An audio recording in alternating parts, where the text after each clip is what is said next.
لا إله إلا الله وحده لا شريك له الملك الحق المبين وأشهد أن سيدنا ونبينا محمدا عبده ورسوله صادق الوعد الأمين اللهم صل وسلم وبارك على سيدنا محمد خاتم الأنبياء والمرسلين وعلى آله وأصحابه ومن تبعهم بإحسان إلى يوم الدين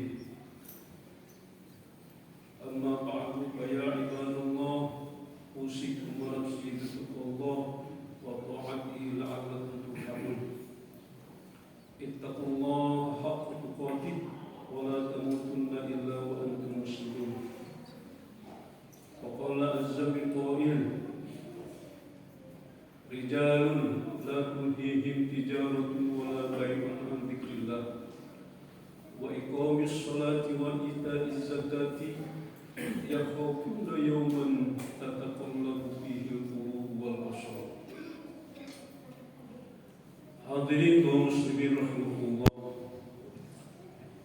Alhamdulillah, tidak henti-hentinya marilah kita panjatkan puji dan syukur kepada Allah Subhanahu wa taala yang mana berkat takdir dan hidayahnya serta rahmatnya pula pada siang yang berbagi ini kita masih diberikan nikmat oleh Allah Subhanahu wa taala, nikmat iman, nikmat Islam, nikmat kesehatan, kesempatan, sehingga dengan nikmat-nikmat semoga Allah mudahkan langkah kita menuju masjid yang mulia ini dalam melaksanakan salah satu perintah Allah Subhanahu wa taala, yaitu melaksanakan salat Jumat.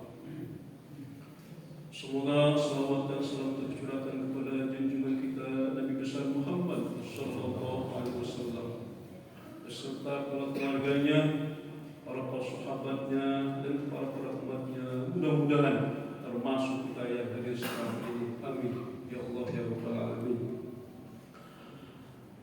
Hadirin kaum muslimin rahimahullah. Sebagai landasan khutbah pada siang ini adalah firman Allah Subhanahu wa taala yang terdapat di dalam surat An-Nur ayat 37. Allah Subhanahu wa taala berfirman, A'udzubillahi minasyaitonir rajim. Bismillahirrahmanirrahim. Rijalun la tulhihim tijaratun wa la bai'un 'an dzikrillah wa iqamis sholati wa ita'iz zakati yakhafuna yawman tataqallabu fihi al-qulubu wal absar. Ayat ini sering kita baca, namun sesuai itu pula kita tidak mampu untuk mengambil intisari makna dari ayat tersebut. Padahal ayat ini begitu luar biasa, pendek tapi mempunyai makna yang sangat luar biasa. Allah memberikan kabar gembira bagi orang yang katakanlah mampu melaksanakan semua ibadah karena Allah Subhanahu wa taala berkat hidayah dan nur dari Allah Subhanahu wa taala. Ayat ini memberikan katakanlah penjelasan tentang ciri-ciri orang yang menemukan nur.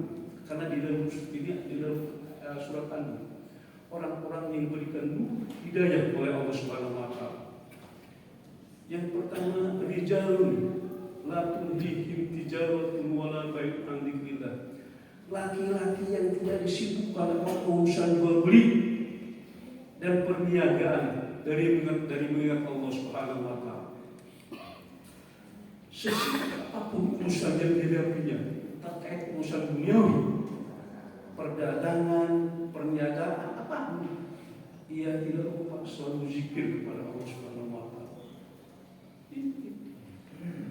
Di mana ia berada? Selalu zikir kepada Allah Subhanahu wa taala, lisannya basah. Dan ternyata zikir ini sangat luar biasa ibadahnya, mengalahkan berbagai ibadah-ibadah yang lainnya. Sebagaimana sabda Rasulullah SAW di dalam Sunan At-Tirmidzi nomor hadis 3299, Rasulullah bersabda, "Ala unabbi'ukum bi a'malikum." Maukah aku tunjukkan kepada kalian, maukah aku tunjukkan, kabarkan kepada kalian dengan amalan yang terbaik bagi kalian. Terbaik katakanlah apa? Dari engkau menginfakkan harta dan emas kalian dan perak kalian. Amalan orang yang katakanlah mensucikan di hadapan Tuhan kalian. Kemudian lebih baik amalan tersebut dari engkau bertemu dengan musuh. Kemudian engkau bunuh musuh tersebut atau kalian yang terbunuh. Qalu bala ya Rasulullah. Baik Rasulullah, saya ingin. Apa itu amalan tersebut? Qala zikrullah ta'ala, yaitu zikir kepada Allah Subhanahu wa Ta'ala. Subhanallah. Ini kenapa? Dengan melihat Allah Subhanahu wa Ta'ala, dengan terus katakanlah channel kita ingat kepada Allah Subhanahu wa Ta'ala, otomatis kita akan tidak mungkin berbuat kekeliruan, tidak akan mungkin kita berbuat maksiat kepada Allah Subhanahu wa Ta'ala, karena tadi selalu diawasi oleh Allah Subhanahu wa Ta'ala. Di kantor, di pasar, di rumah tangga, semua kita harus zikir kepada Allah Subhanahu wa Ta'ala. Itulah ciri dari orang yang mendapatkan hidayah dan petunjuk dari Allah Subhanahu wa Ta'ala. Yang kedua, ciri orang yang mendapatkan hidayah dan nur dari Allah Subhanahu wa Ta'ala, wa iqamis sholati, yaitu orang yang mendirikan sholat. Yang mendirikan sholat, bukan mengerjakan sholat. Kalau orang yang mengerjakan sholat, mulai dari katakan salam sampai katakan takbir sampai salam lagi, bisa mengerjakan. Tapi mendirikan sholat bagaimana? Makna dari sholat sendiri dan mampu diaplikasikan di dalam kehidupan sehari-hari. Tahu hukum dan syarat sholat tersebut. Diawali dengan katakan wudhunya dengan baik dan sempurna. Itulah. Oleh karena itu tadi harus mampu. Itu kata mengatakan tentang sholat itu sendiri. Bahkan di dalam kitab disebutkan bahwa hukum syarat itu ada 17, ada 18. Yang paling banyak adalah tadi tumanina. Jadi banyak orang yang tidak tumanina di dalam sholatnya. Andai kata-kata tidak dikerjakan, dilewatkan hukum itu, maka tidak sah. Oleh karena itu tadi kita harus mampu meningkatkan tentang sholat itu sendiri. Ada satu kisah yang sangat menarik di dalam Sahih Muslim, ya, nomor 1044. Seorang sahabat yang bernama Ibnu Ummi Maktum datang menghadap Rasulullah Sallallahu Alaihi Wasallam. Ya Rasulullah, bi abi wa ummi kama tarawni. Wahai Rasulullah, demi kedua orang tua, penglihatanku sudah tidak melihat lagi. Tulang-tulang persediaanku sudah melemah. Jarak rumahku masih agak jauh. Dan tidak ada orang yang menuntunku dari masjid untuk sholat berjamaah. Apakah boleh untuk saya sholat 5 waktu di rumah? Rasul pun belum menjawab pada saya. Namun kemudian Rasul memberikan kata parah Rasulullah. Rasul kemudian memberikan dispensasi keringanan. Pulanglah. Orang tersebut dikatakan Nabi, falam mawala, maka katakanlah apa? Orang tersebut Ibnu Maktum meninggalkan Nabi, jangan dipanggil kembali. Dipanggil kembali. Ya. Kemudian Rasul bertanya, hal tasma'u nida abi sholat. Engkau mendengar tidak panggilan sholat azan? Hayya 'alas sholat, hayya 'alas falah. Ya Rasul, saya mendengarnya. Kemudian Rasul menjawab dengan sabda, la ajidu laka rukhsatan. Aku tidak memberikan rukhsah untuk kamu sholat 5 waktu di rumah. Subhanallah. Itu kepada orang yang tadi punya musuh sebetulnya. Orang yang sudah buta, orang sudah lemah, jaraknya jauh, meminta nasihat kepada Rasul, boleh tak saya sholat 5 waktu di rumah? Rasul tidak memberikan keringanan untuk sholat 5 waktu di rumah. Masya Allah. Padahal Rasul itu sangat ini saya, alatnya sangat luar biasa. Menginginkan katakanlah kedamaian dan keimanan kepada sahabat-sahabat dan umatnya. Di dalam surat At-Taubah itu terakhir ayat ini, Azizun alaihi ma'anitum harisun alaikum bil mu'minina rahmatullah. Luar biasa ayat apa Rasul. Lemah lembut kasih sayang dan menginginkan keimanan yang luar biasa kepada umat. Tapi di dalam urusan sholat tidak ada pertimbangan lain untuk sholat 5 waktu dulu.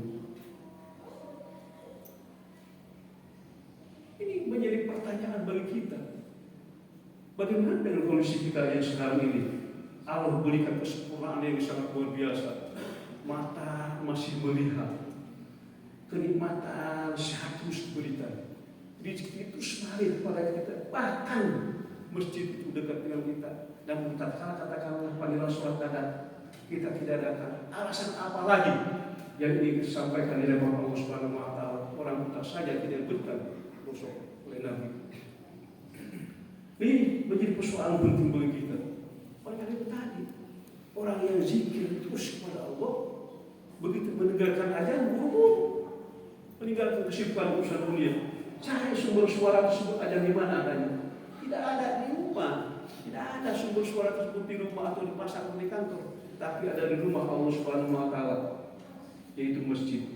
Buru-buru ditinggalkan urusan perniagaan, urusan dunia. Itu orang yang mendapat petunjuk dari dia dari Allah Subhanahu Wa Taala. Yang ketiga, wa ita'iz zakat, memberikan sebagian rezekinya berupa zakat, berupa infak, sedekah dan lain sebagainya. Dalam hal katakan hak minan nas tersebut. Yang terakhir, ya khabuna yauman tataqallabu fihi al-qulub wal absar. Semuanya itu dikerjakan. Zikir tidak lupa, kemudian sholat tidak pernah terdiam berjamaah, dan kemudian memberikan tempat dan sebagainya. Ya khabuna, khawatir, takut kepada Allah di suatu hari nanti apa hati dan kelihatan goncang melihat katakan pertanggungjawaban dari Allah Subhanahu Wa Taala. Itulah rentetan amal ibadah yang harus menjadi katakan acuan bagi kita supaya kita terus orang yang beruntung di hadapan Allah Subhanahu Wa Taala. Hadirin kaum muslimin rahimakumullah, mudah-mudahan pelajaran sudah memberikan renungan dan memberikan pelajaran bagi kita untuk terus menjalankan amal ibadah kepada Allah Subhanahu Wa Taala. Barakallahu li wa lakum wa rabbikum warhamna anta khairur rahimin. اللهم صل على سيدنا محمد وعلى ال سيدنا محمد. Alhamdulillahilladzi amarna bil ittihad wal ittisam bi hablillahil matin. Asyhadu an la ilaha illallah wahdahu la syarika lah, iyyahu na'budu wa iyyahu nasta'in. Wa asyhadu anna sayyidana wa nabiyyana Muhammadan 'abduhu wa rasuluhu al-mab'uts rahmatan lil 'alamin. Allahumma shalli wa sallim wa barik ala sayyidina Muhammad wa ala alihi wa ashabihi ajma'in. Wa qala azza min qa'il, inna Allaha wa malaikatahu yusalluna 'alan nabi ya ayyuhalladzina amanu sallu 'alaihi wa sallimu taslima. Allahumma shalli wa sallim wa barik ala sayyidina Muhammadin sayyidil mursalin wa ala alihi wa ashabihi wa qurabatihi wa azwajihi wa dhurriyyatihi ajma'in. Amin ya rabbal alamin. Allahumma ighfir lil muslimina wal muslimat wal mu'minina wal mu'minat al ahya'i minhum wal amwat, innaka sami'un qaribun mujibud da'wat wa ya qadiyal hajat. Allahumma barik lana fi asma'ina wa absarina wa qulubina wa azwajina wa dhurriyyatina wa tub 'alaina innaka antat tawwabur rahim. Rabbana atina fid dunya hasanah wa fil akhirati hasanah wa qina adzaban nar. Ibadallah, innallaha ya'muru bil 'adli wal ihsan wa ita'i dzil qurba wa yanha 'anil fahsya'i wal munkar wal baghi ya'idukum la'allakum tadhakkarun. Fadhkurullahal 'azim yadhkurkum wad'uhu yastajib lakum wa ladhikrullahil akbar. Wallahu ya'lamu ma tasna'un. Aqimus shalah. الله أكبر الله أكبر. أشهد أن لا إله إلا الله. أشهد أن محمدا